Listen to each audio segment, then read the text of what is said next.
Hey guys, welcome to Music Industry Magic, the show where I interview music industry pros to find out how you can achieve the success you want in your music career.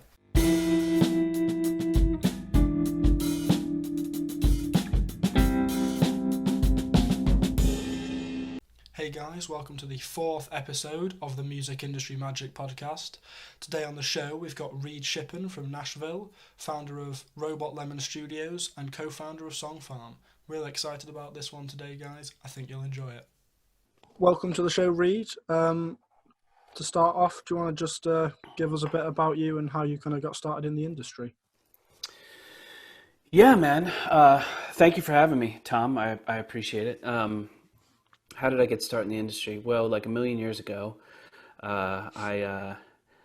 I made a decision. I was going to school for electrical engineering and business, and I realized that I would rather be poor and interested than bored and secure. So I bailed on that and went to recording school. And that was back in the time when you could kind of work your way up through like the internship assisting kind of deal. So I did that. I interned and then I assisted and then I engineered and then I mixed, and fast forward, here we are today, 4 years later. I'm Yeah, just kidding. awesome. So you didn't take the kind of, I know a lot of musicians that, it was what they wanted to do from when they were 12 and that's all they did, whereas you kind of made that decision later on. Yeah, I was always involved in music, and I was always, I was curious about the way it got put together, and I had always played instruments and played in a couple bands and stuff like that. But I don't know, I guess maybe in my family, they didn't really consider music to be a job. It was more of a hobby thing. So it was a little bit scary to take that leap for me. And then now you own Robot Lemon Studios. I do, which is just kind of a fun nonsense name for my personal mix studio. I figured out pretty early on as I was doing a lot of these records that moving from studio to studio was really difficult. Back in the day, people would book a studio, go in, make a record for, a week or a couple of weeks or whatever.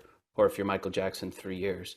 And jumping around to all the different studios kind of freaked me out because it always sounded different. And you can't, I didn't like saying, yeah, I'll mix your record and I'm just going to guess what the low end's supposed to sound like in this room. So I started kind of hanging out in one room only. And after a decade of that, I was like, you know what? I'm just going to build my own room. So I did.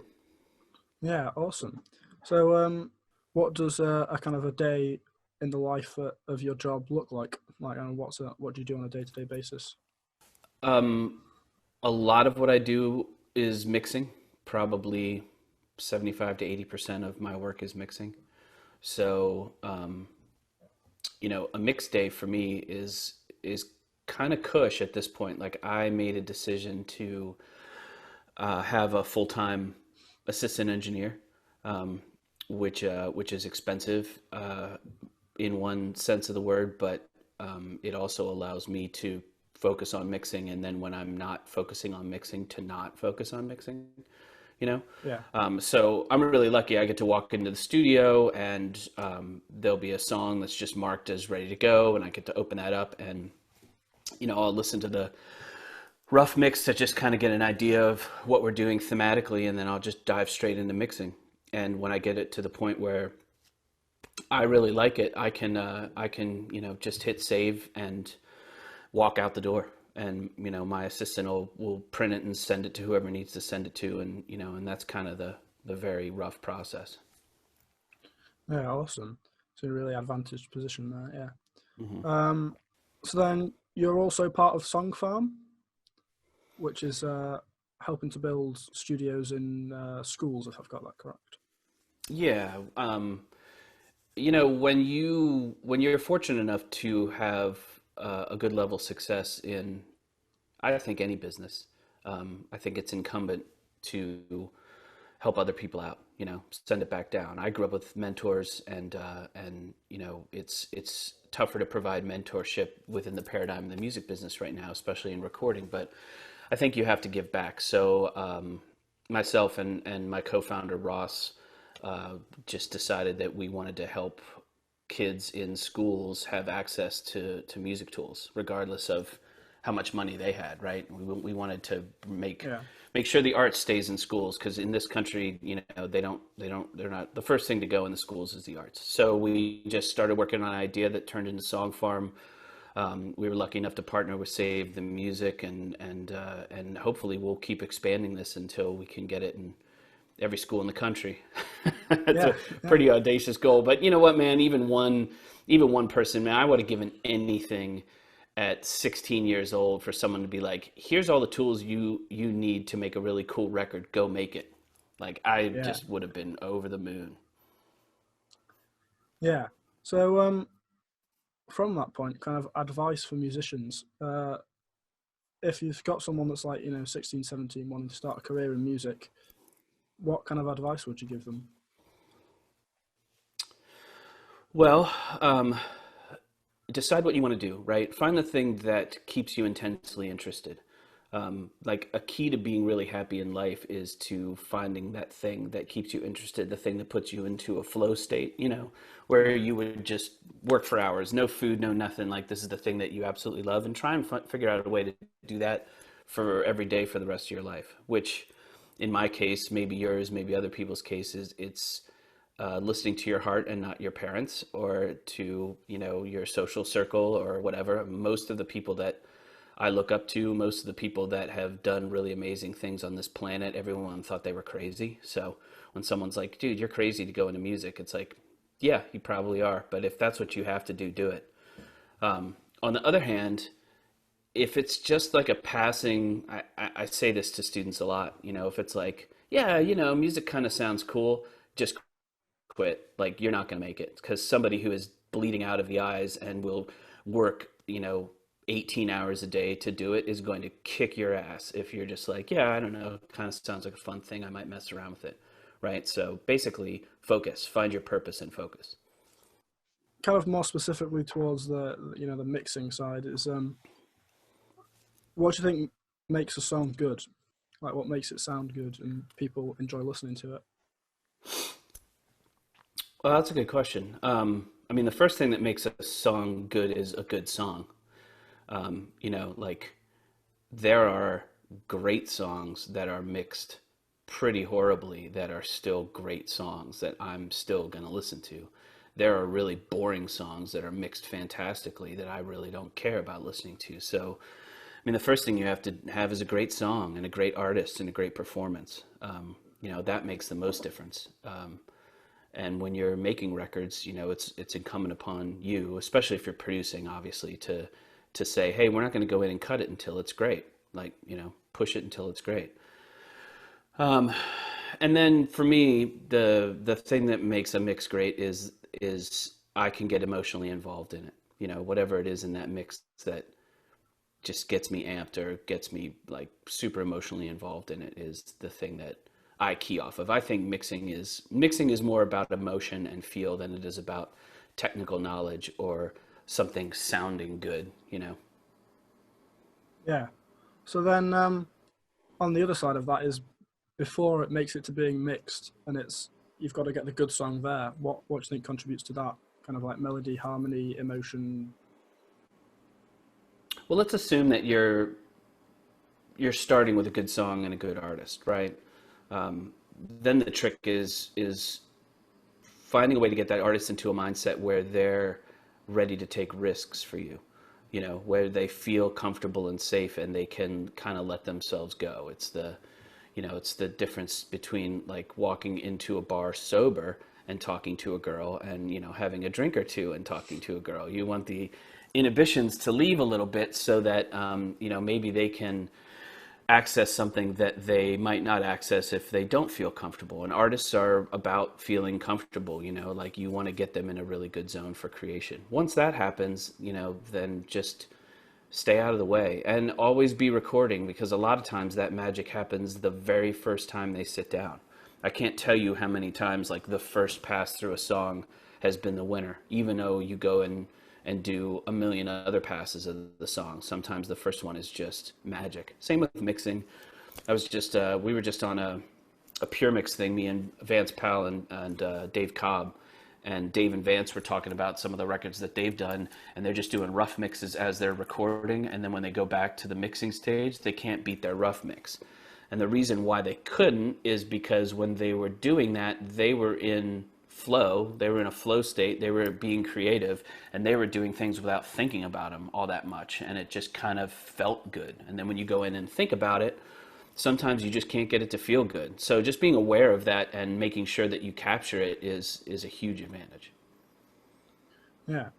And what makes an artist kind of good to work with in terms of on their side rather than on you making them comfortable is...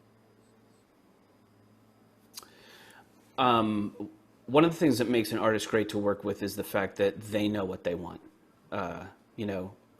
Great artists most of the time know what they want. Like sometimes they can't effectively communicate that, and sometimes that becomes a problem in the studio. They can get frustrated, but the great artists are creating their art. They're not chasing somebody else's. They're not worried about what the label thinks or what their cousin thinks or what the drummer's girlfriend thinks or whatever. They're doing it for them. So that's the people that make the most difference, I think. The worst thing that you can do is go in and do a record with someone who's like, I don't know what I want, but I know what I don't want. That's my nightmare. Yeah. So in terms of getting into that flow state, do you have any advice on helping artists to let go of their inhibitions and get into that flow? Tons of drugs. No, I'm just kidding. I mean, sometimes that works for people. It seemed to work for the Beatles on a fairly regular basis. Yeah.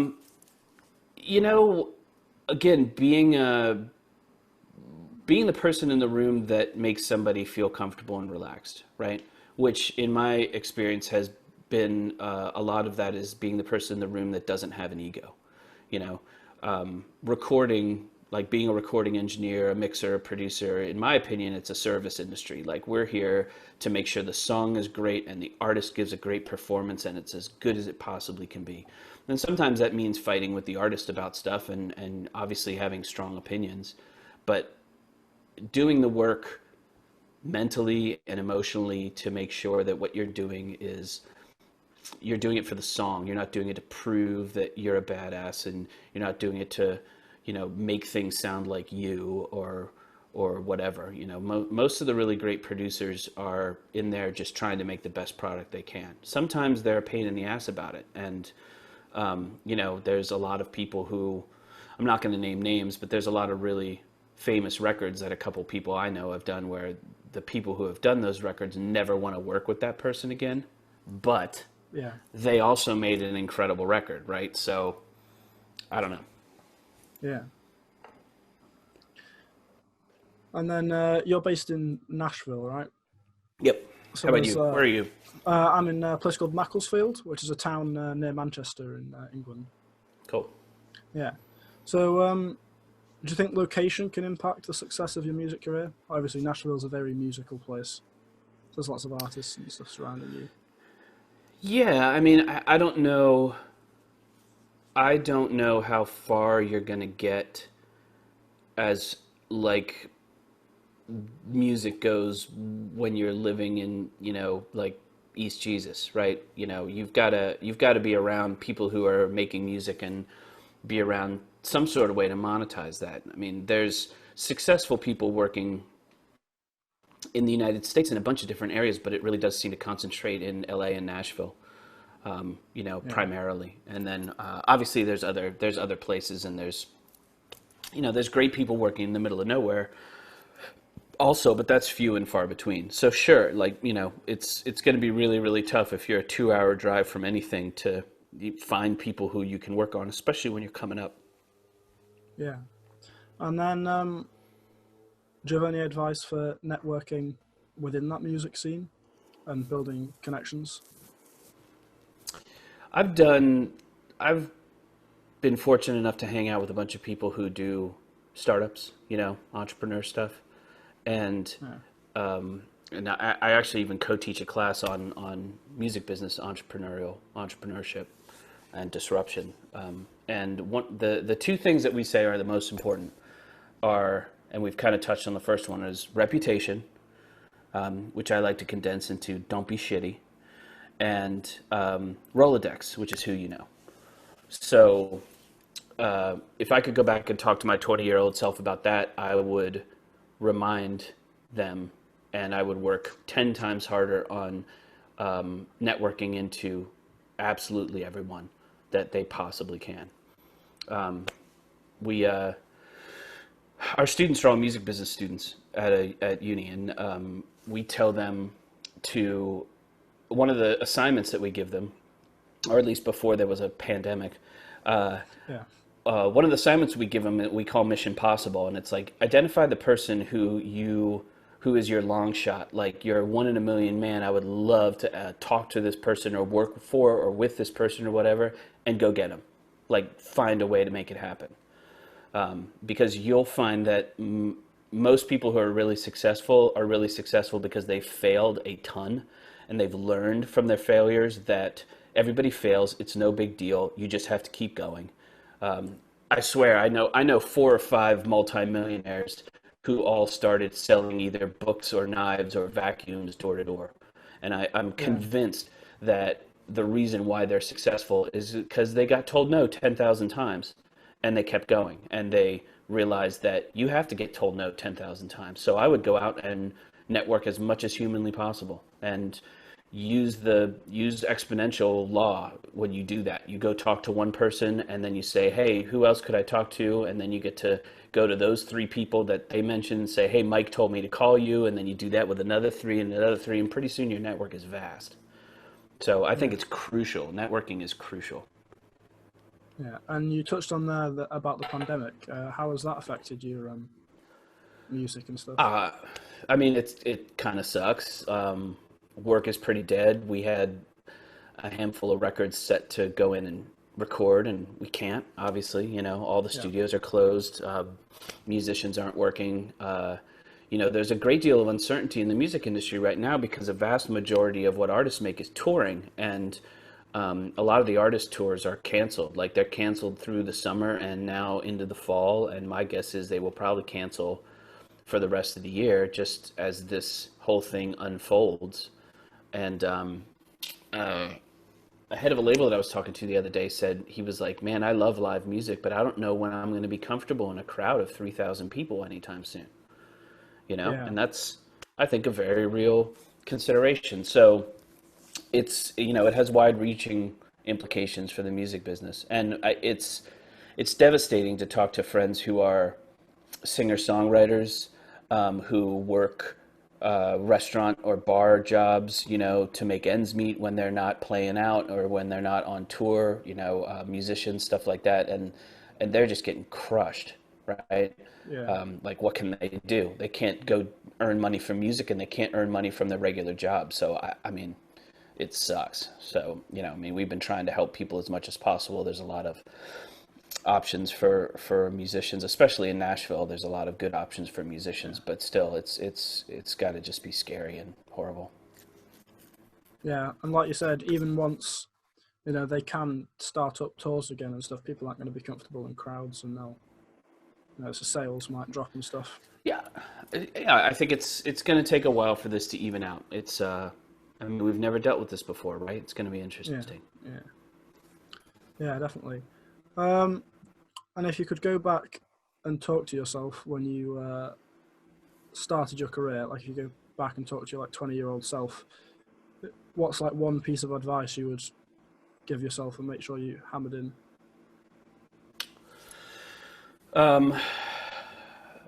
You'll hear this from me a lot. Believe in yourself. Everybody has imposter syndrome. When you feel like you don't know what you're doing, people are going to find out that you don't know what you're doing. Everybody has it. Even people who make like $200 million a year have it, right? So if somebody had told me like, hey, that feeling in the pit of your stomach is normal and you can work through it, I think that would be very encouraging. And the other thing I tell younger students a lot is like, if you have someone whose work you really, really love, name any person. I don't know who it is. if I could go back and be my 20-year-old self, and let's just say for the sake of argument, that guy was TLA, I would have just traveled down to his studio, knocked on the door, you know, made friends with his secretary, whatever, gotten a chance to meet him, tell him I was a student doing a report or who cares, and just be like, listen, man, I think you're the best mixer out there. I want to learn everything I can from you, and I will scrub your toilets with a toothbrush until I get the opportunity. And if he says we don't need anybody, I'd be like, cool, I'm just going to sit on your doorstep until you do need me, because I will be your next assistant. You know, Yeah. people who have hit really good heights, like people who are really great at their careers, will recognize that drive because that's how they got good. So I would use that to my greatest advantage, like being the whole, like being humble and being like, you know, nobody knows who I am. Who am I to ask? Like, it's like, no, the best thing you can do when you're young is you can ask people anything when you're a student. 3 years later, they won't give you the time of day because you're competition. But when you're young, you can ask them anything. Get in there, intern for the badass people, man. Like do whatever you can to learn from the best. It's a shortcut. Yeah. Yeah. So how did you start in the industry? Kind of jumping off that, you said. Kind of. I did a ton of development. internships. You know, I had a girlfriend with a real job, right? So I could work for free, and Yeah. I did a ton of internships, and I was doing this one internship where it was this complicated TV show, music TV show, and we were syncing like multiple digital and analog decks and video and D88s and all of this mess. And they spent like half a day trying to get it all to lock, and they couldn't. And I was the intern just sitting in the back of the room watching. And they all went to lunch, and I thought I had figured it out. And when they came back from lunch, the whole room locked. Like I had figured it out and made it work. And, you know, they looked at me like, who the hell are you? And I ended up, you know, just hanging out on that session. And then they were moving to another studio. And I was like, well, thanks for letting me hang out. And they were like, oh, no, you're hired. Come on, let's go. And then I was an assistant. Ah. So do you have any advice for getting those internships? Is there anything, or is it just a case of asking over and over? I think it's a case of, back to the beginning of this conversation, having purpose. You know, get a whiteboard, stick it on your wall, write down all of the people that you think are the best, and then methodically find ways to get in contact with them. You know, now some things are more doable than others, right? If your favorite, you know, if you're 16 and your favorite person is working out of Tokyo, it's probably not going to happen that you're going to fly to Tokyo. Although, why not, right? Yeah. I mean, when you're 16, you can live on like $2 a day, and you can sleep on a couch, and you don't care. I added up hours over the course of like 4 years worth of assisting, and I averaged 16 hours a day, 7 days a week as an assistant. Jesus. Yeah. You know, you put in the work, right? And that's, and I would argue that I was the best assistant in this town. You know, not because I'm some sort of genius, just because I worked harder than anyone else. So part of the work starts with you saying, this is what I want, and I'm going to write down what I want, and then I'm going to figure out ways to get to it, and I'm just going to keep hammering on it until I get there. The other advantage right now is if you're locked in your house and you're 18, 19, when they unlock the door after a month or two, you should know Logic, Live, Studio One, and Pro Tools cold. You should know how to edit drums in multiple programs. You should know how to tune vocals really, really well. You know, you should get as much experience under your belt as possible. Yeah, I think that while musicians might be quite poor when they come out of lockdown, I think they will spend a lot of time, you know, working on their materials and their skills and stuff. Definitely. And, you know, I mean, what Billy and Phineas did on the Billie Eilish record, a vast majority of that was done on a MacBook Pro with an Apollo interface and a Neumann TLM 103, some soft synths and whatnot, like a lot of that record. So anyone who's like, well, you know, I mean, I've only got this, I've only got that, is that's a poor excuse. There are I think Apple told me that there have been 7 or 8 number one hits that were produced on GarageBand on an iPhone. Yeah, yeah, that's quite So it's a amazing. really exciting time to be in music. Back when I was getting into music, you had to be in $1 million studio to do stuff. Now you have $1 million studio on your laptop. It's pretty crazy. Yeah, yeah, definitely. Um, so how did you build your skill as a mixer? Was it just putting in the hours and practicing it over and over and over again? Are there any kind of shortcuts or things you did or learned that you think accelerated that process to getting good? I think there are shortcuts now. I think that the amount of stuff on the internet is incredible. Like, I would have given anything to be able to do the thing that, like, you go on Pure Mix, right? And you've got really great engineers literally stepping you through the entire process of them recording something or mixing something and being very specific. Like, that's an incredible resource, man. We had to just guess, try and figure it out. So that's a huge resource. And then again, just, putting in the work, like, just trying to get a little bit better every single day. And just not stopping. I mean, that's kind of the key. Yeah, just not giving up I till don't you've know if made that it. answered your question, but Yeah, no, yeah, yeah, it did, yeah. Um, so can you tell us a bit about, projects you've loved working on or hits you've really liked, mixing and stuff? I love almost every project I work on, because at the end of the day, obviously I work on a lot of stuff that maybe I don't think it's the best song in the world. It's not something that I'm going to rush home and listen to, but you know, I'm also getting paid to listen to music, which is kind of the best job ever, right?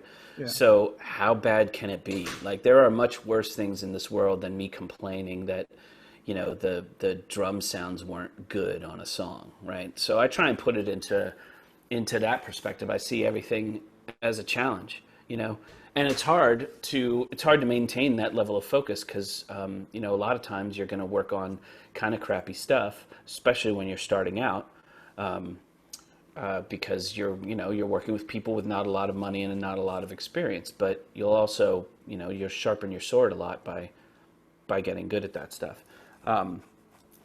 So I mean, that's the general cop out answer. I've had a couple of really fun experiences with people. We made a record. I mean, I've gotten to work with all kinds of crazy people. Like, I mean, I've done records with the Temptations, which is bizarre. And then we did this record recently for Gloria Gaynor, right? And she's an old school disco star. And I got to put a bunch of really great musicians in a really classic room, RCA Studio A, and we, cut it live through an API to tape. And Gloria sang the vocals down and nailed like at least half of them.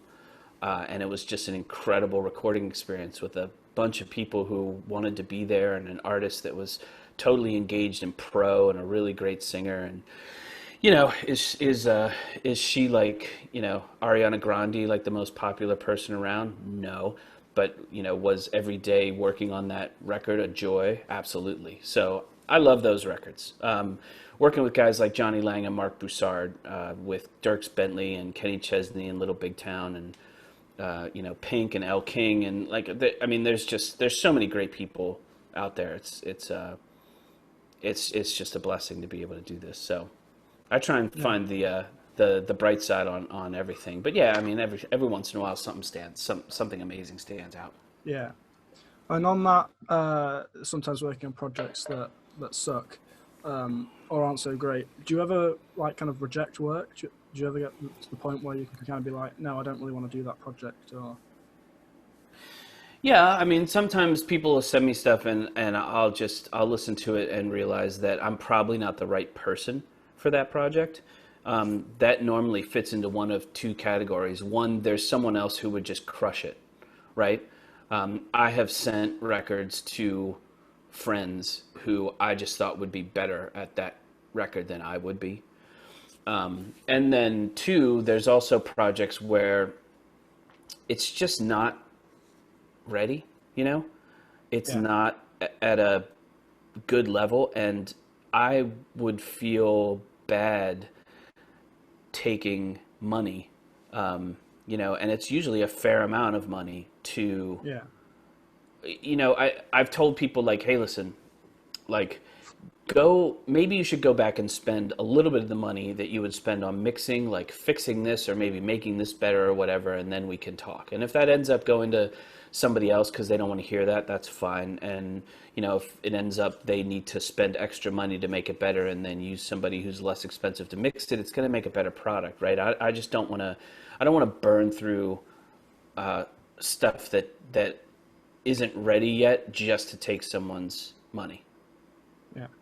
So getting started in learning how to mix, are there any sort of, so say you've got like a laptop and you've got the your digital audio workstation to kind of start mixing on, but you don't really have any songs to work on or anything. Are there any sort of resources that where you can kind of download stems or recordings to practice on or that kind of thing? I think so. Like if you go on Pure Mix, they've had mixing contests, right, where you can download the actual files for a song and mix it. I've done a couple. I've put up multi-tracks for I think 2 songs now, and people have like mixed them and sent them to me and asked my opinion. And these are songs that are on the radio or on actual albums.